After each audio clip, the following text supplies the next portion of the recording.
Kumpulan Bank Soal Daring PPG 2020 Modul 1 Kegiatan Belajar 1. Question number 1 point.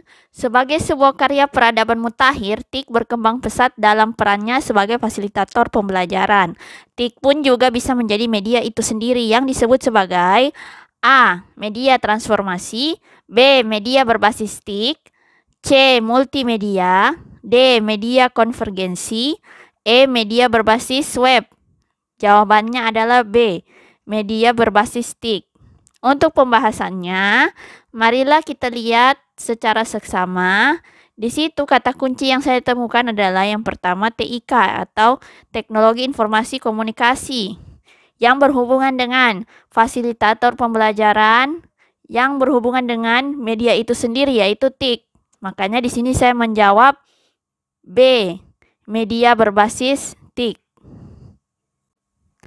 Question number 2, 1 point. Teknologi dan media berperan penting dalam peningkatan kualitas hidup manusia, tidak terkecuali dalam dunia pendidikan. Teknologi dan media memiliki sumber daya besar untuk mempengaruhi pikiran dan perilaku khalayak, termasuk guru dan siswa dalam suatu proses komunikasi pendidikan. Asumsi tersebut merupakan pernyataan teoretik dari A. Determinisme teknologi dan efek media, B.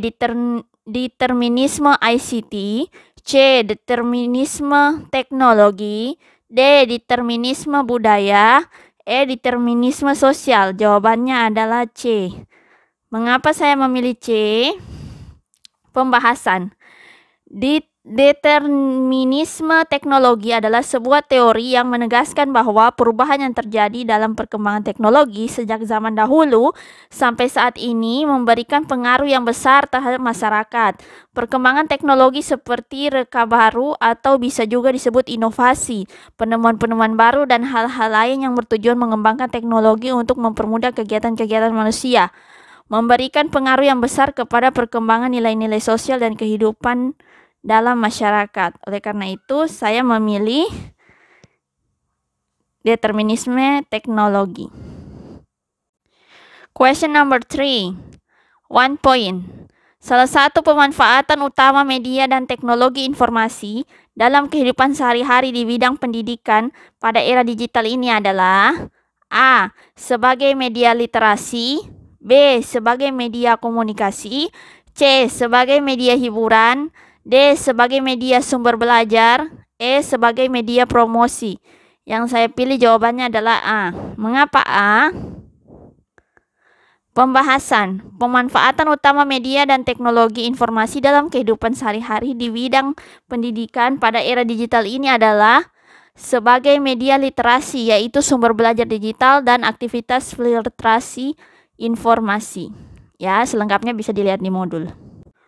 Question number 4, 1 point. Ilustrasi dari pesatnya penggunaan media dan teknologi digital dalam kehidupan sehari-hari pada abad 21 ditandai dengan A. Semakin merosotnya nilai-nilai karakter siswa, B. Peningkatan penggunaan media sosial untuk melakukan interaksi sosial terkait komunitas belajar peserta didik di seluruh penjuru dunia, C. Interpersonal skill siswa mulai nampak dalam kehidupan sehari-hari, D. Keterampilan motorik siswa yang mulai terlihat dalam kegiatan pembelajaran, E. Hasil belajar siswa mulai meningkat setelah menggunakan media dan teknologi digital.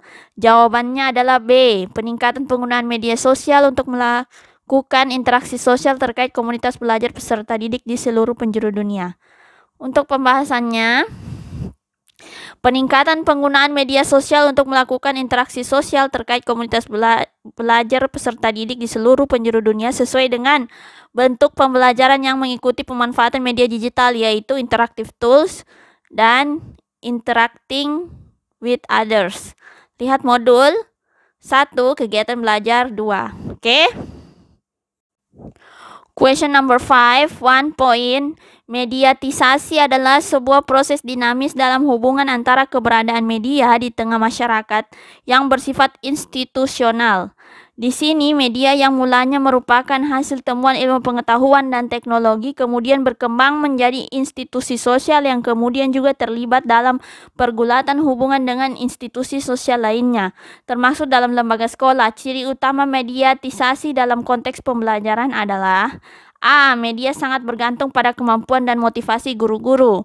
B. Media bergantung pada kebijakan lembaga sekolah dalam perannya sebagai komponen dalam pembelajaran. C. Media menjadi institusi otonom atau independen terhadap lembaga sekolah dan kemudian menjadi lebih terintegrasi dengan institusi pendidikan. D. Media terus berkembang sebagai institusi otonom dan mengancam keberadaan dan peran guru dalam proses pembelajaran. E. Media tidak bersifat menentukan terhadap perilaku guru dan siswa karena menempatkan siswa sebagai subjek aktif dalam menerima pesan media. Jawabannya adalah C. Ya, seperti yang sudah dilihat di atas. Pembahasannya, karena mediatisasi adalah bagian dari pergeseran paradigma dalam kajian media dan komunikasi. Ia mengikuti jejak dari konsep mediasi dan kini telah menjadi konsep yang menjelaskan proses komunikasi dalam mengubah masyarakat dan membangun hubungan-hubungannya dalam skala besar. Kedua konsep bersifat komplementer.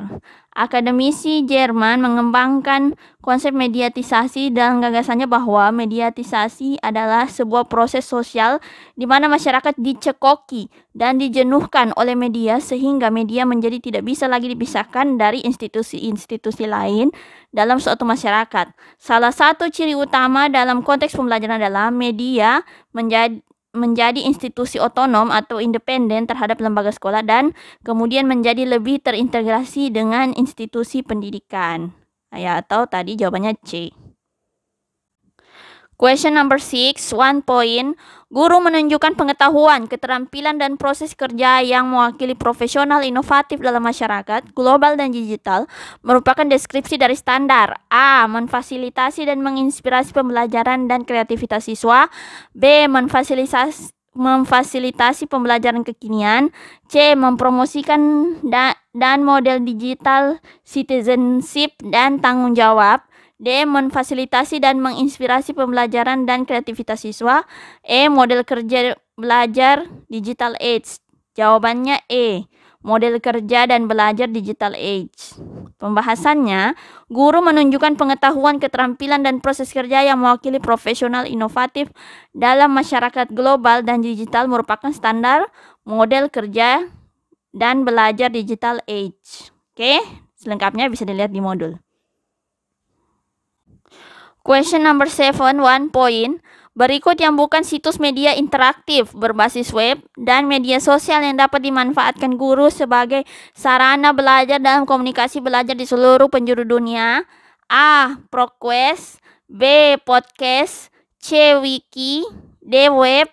E. Blog. Jawabannya adalah D, yaitu web. Pembahasan, cukup jelas bahwa media berbasis web adalah blog, wiki, ProQuest, dan podcast. Oke, selengkapnya bisa dilihat di modul. Question number 8, 1 point. Berikut yang bukan termaksud kemampuan yang harus dimiliki guru dalam pengembangan pembelajaran di era digital adalah: A. Interactive instruction and personal response system. B. Community of practice atau komunitas praktek. C. Interacting with others. D. Interactive instruction atau pembelajaran interaktif. E. Personal response system. Jawabannya adalah C. Interacting with others. Pembahasan, interacting with others dan interactive tools merupakan bentuk pelajaran dengan media digital berbasis komputer. Jadi tidak kaitannya dengan tadi karakter. Itu bukan termasuk kemampuan yang harus dimiliki guru. Question number 9, 1 point. Peserta didik di era digital dapat menggunakan perangkat nirkabel bergerak atau internet sebagai media peralatan interaktif kapanpun dan dimanapun saat diperlukan. Hal ini merupakan salah satu bentuk kegiatan belajar yang dapat dilakukan dengan memanfaatkan media digital berbasis komputer yang disebut: A. Alternative tools. B. Situational tools. C. Interactive tools. D. Independent tools. E. Interacting with others. Jawabannya C. Pembahasan. Interactive tools atau media peralatan interaktif peserta didik di era digital menggunakan perangkat nirkabel bergerak dengan berbagai cara di dalam dan di luar aturan sekolah, yaitu dengan memanfaatkan teknologi dan media informasi internet kapanpun dan dimanapun saat diperlukan. Question number 10, 1 point. Perhatikan yang saya tebalkan itu adalah kata kunci. Yang pertama, penetrasi TIK adalah pembelajaran semakin mendorong lembaga sekolah memanfaatkan teknologi canggih ini. Bukan saja sumber daya TIK memang begitu besar untuk memberikan kontribusi terhadap kualitas pembelajaran, tetapi sebagai bagian dari revolusi industri 4.0, siapapun tidak bisa menghindar terhadap hadirnya gelombang baru ini. Dari sudut pandang teknologi, pendidikan TIK memang terbukti memiliki sumber daya besar untuk membantu peningkatan kualitas pembelajaran. Atas dasar argumen itu, maka pernyataan berikut yang Anda anggap benar. A.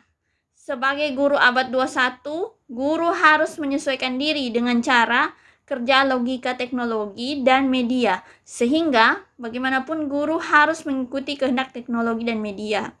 B. Perangkat TIK perlu dikendalikan pemanfaatannya di sekolah supaya tidak menimbulkan pengaruh buruk. C. Tidak ada satu kekuatan pun yang bisa menghentikan pengaruh teknologi dan media dalam dunia pendidikan, karena itu guru harus beradaptasi dengan perkembangan baru ini. D. Kehadiran TIK ini tidak harus dihadapkan secara frontal pada peran guru, karena TIK bisa berjalan secara paralel dan saling mengisi antara peran guru dan peran teknologi serta media untuk memecahkan problem pembelajaran. E. Guru sampai kapanpun tetap merupakan kekuatan tersendiri dalam proses pembelajaran, sehingga kehadiran TIK tidak perlu diperhitungkan karena teknologi dan media tidak bisa mengganti peran guru dalam proses pembelajaran.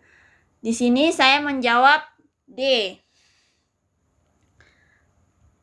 Untuk pembahasan, lihat kata kunci penetrasi TIK dan kontribusi terhadap kualitas pembelajaran. Kontribusi penekanan TIK dalam pembelajaran adalah kehadiran TIK ini tidak harus dihadapkan secara frontal pada peran guru, karena TIK bisa berjalan secara paralel dan saling mengisi di antara peran guru dan peran teknologi serta media untuk memecahkan problem pembelajaran. Oke, mungkin cukup sekian. Wassalamualaikum warahmatullahi wabarakatuh.